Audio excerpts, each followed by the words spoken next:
नमस्कार, आप सभी का बहुत स्वागत है। मैं हूं आपके साथ माजिद अंसारी और आप देख रहे हैं 30 मिनट में हिंदुस्तान।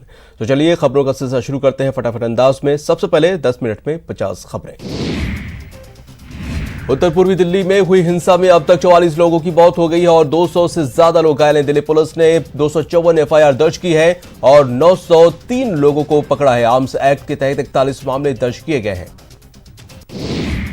तो वही दिल्ली के तिलक नगर, ख्याला, रोहिणी सहित कई इलाकों में रविवार की शाम अफवाह फैलने से अफरा तफरी की स्थिति पैदा हो गई। हालांकि दिल्ली पुलिस ने कहा है कि किसी को घबराने की जरूरत नहीं है।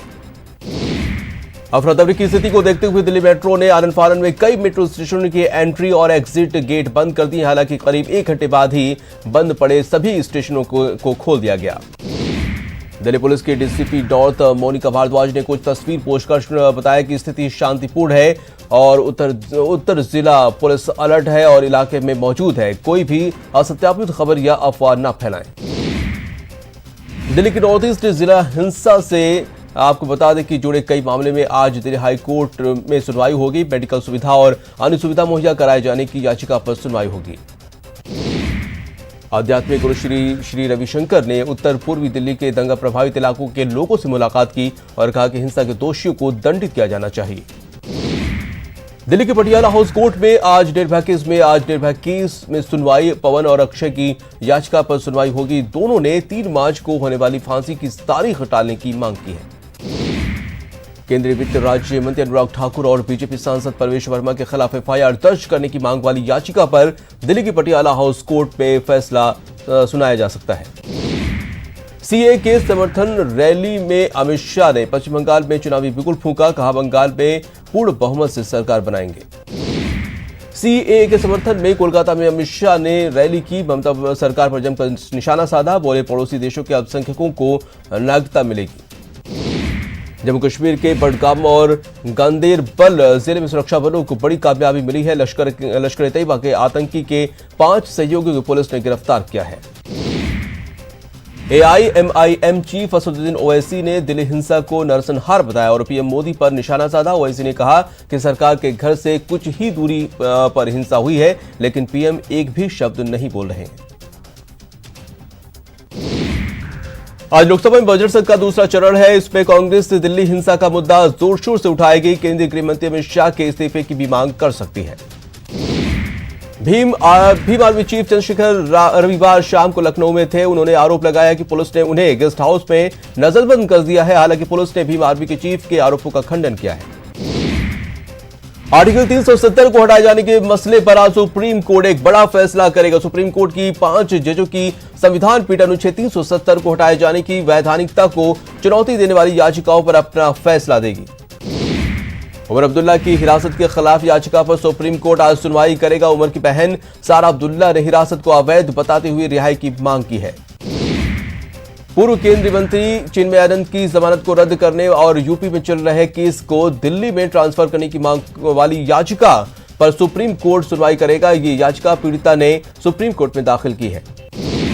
हिमाचल प्रदेश में पिछले 24 घंटे में पर्यटन स्थल कुफरी और डलहौजी समेत ऊंचाई वाले कई स्थानों पर फिर से बर्फबारी हुई है। वहीं मौसम विभाग केंद्र ने 5 मार्च को पर्वतीय इलाकों में येलो चेतावनी जारी की है।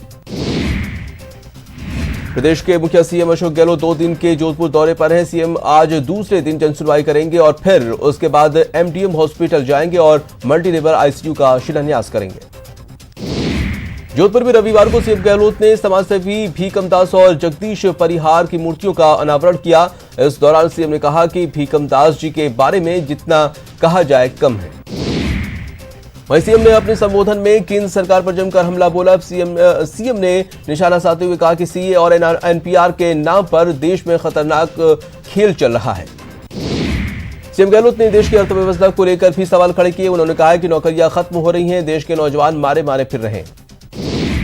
ख्वाजा गरीब नवाज के 808वें उर्स में कांग्रेस के राष्ट्रीय अध्यक्ष सोनिया गांधी की ओर से चादर पेश की गई। मुख्यमंत्री अशोक गहलोत ने मजार शरीफ पर चादर पेश की और अमन चैन की दुआ मांगी।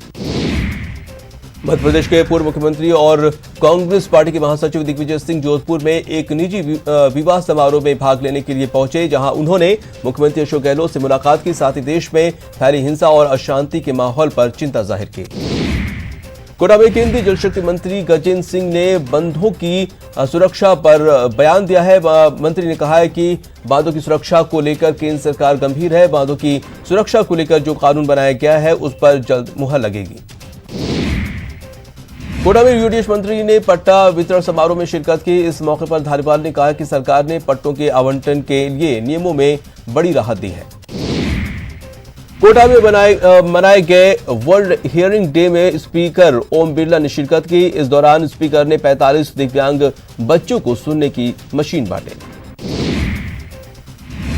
फसलों के हुए नुकसान का जायजा लेने श्रम मंत्री अलवर पहुंचे। इस दौरान मंत्री ने जल्द से जल्द उचित मुआवजा दिलाने की बात कही।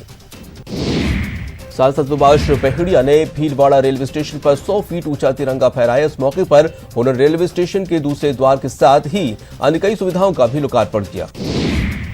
जयपुर के नींदड़ में किसानों का जमीन समाधि सत्याग्रह आज तीसरे दिन भी जारी है। दूसरे दिन 21 किसानों ने समाधि लगाई। किसानों का आरोप है कि जेडीए के अधिकारी ने समझौते के नाम पर उनके साथ वादाखिलाफी और धोखाधड़ी की है। हिरासत में युवक की मौत पर 100 घंटे बाद धरना खत्म हुआ। सरकार ने 25 लाख का मुआवजा और एक को नौकरी देने का ऐलान किया। जयपुर की चित्रकूट पुलिस ने की प्लानिंग कर रहे 4 आरोपियों को गिरफ्तार किया है। गिरफ्तार आरोपियों में 2 हिस्ट्री शीटर भी शामिल है। वहीं आरोपियों के कब्जे से कई हथियार बरामद किए गए हैं। झुंझुनू में जेल में बंद 3 कैदी आपस में भिड़ गए। मारपीट के दौरान एक कैदी घायल हो गया, जिसको इलाज के लिए जिला अस्पताल लाया गया है। चोरों ने दुकान का ताला तोड़कर करीब 2 करोड़ की ज्वेलरी पर हाथ साफ किया है। वहीं चोरों की बढ़ती वारदात के खिलाफ व्यापारियों ने बाजार बंद कर दिया है। टोंक में पुलिस ने मेहंदवास थाना क्षेत्र में आरोपी सोनू बैरवा के मकान पर छापेमारी की। कार्रवाई के दौरान मौके से 5 किलो 100 ग्राम गांजा और 4 मोबाइल बरामद किए। जयपुर के वैशाली नगर पुलिस ने धोखाधड़ी के मामले में भूमाफिया को गिरफ्तार किया है। भूमाफिया जो IMAX गार्डन के नाम से फर्जी कॉलोनियों बनाकर बेच रहा था। पाली में बच्चा चोर की शक में एक युवक की जमकर पिटाई हुई। बता दें कि युवक महिला के वेश में अपनी प्रेमिका से मिलने जा रहा था। इसी दौरान भीड़ ने उसकी पिटाई कर दी। चूरू में 52 वर्षीय महिला से सामूहिक दुष्कर्म मामले में पुलिस ने 4 लोगों को गिरफ्तार कर कोर्ट में पेश किया, जहां से 2 लोगों को पुलिस रिमांड पर भेज दिया गया।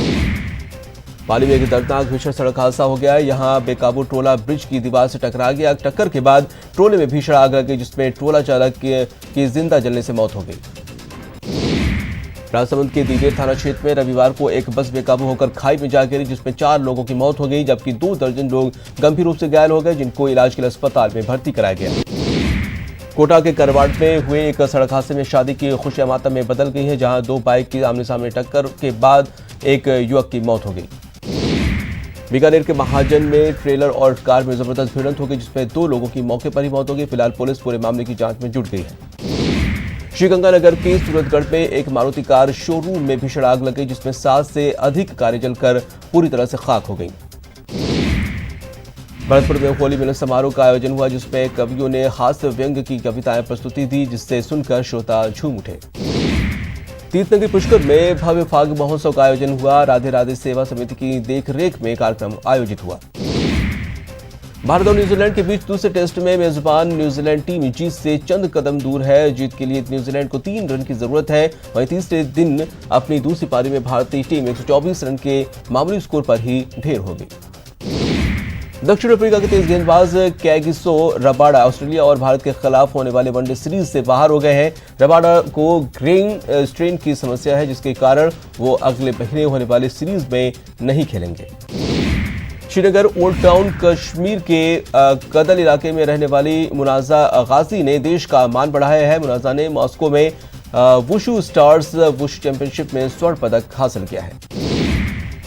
बॉलीवुड अभिनेता सलमान खान के इंस्टाग्राम पर फॉलोअर्स की संख्या 3 करोड़ के पार पहुंच गई है। 3 करोड़ की संख्या पार करते हुए सलमान खान ने अपने फैंस को स्पेशल थैंक यू कहा। बॉलीवुड के खिलाड़ी अक्षय कुमार और कैटरीना कैफ स्टारर सूर्यवंशी का ट्रेलर आज रिलीज होगा। अक्षय कुमार ने इस बात की जानकारी ट्वीट करके दी है।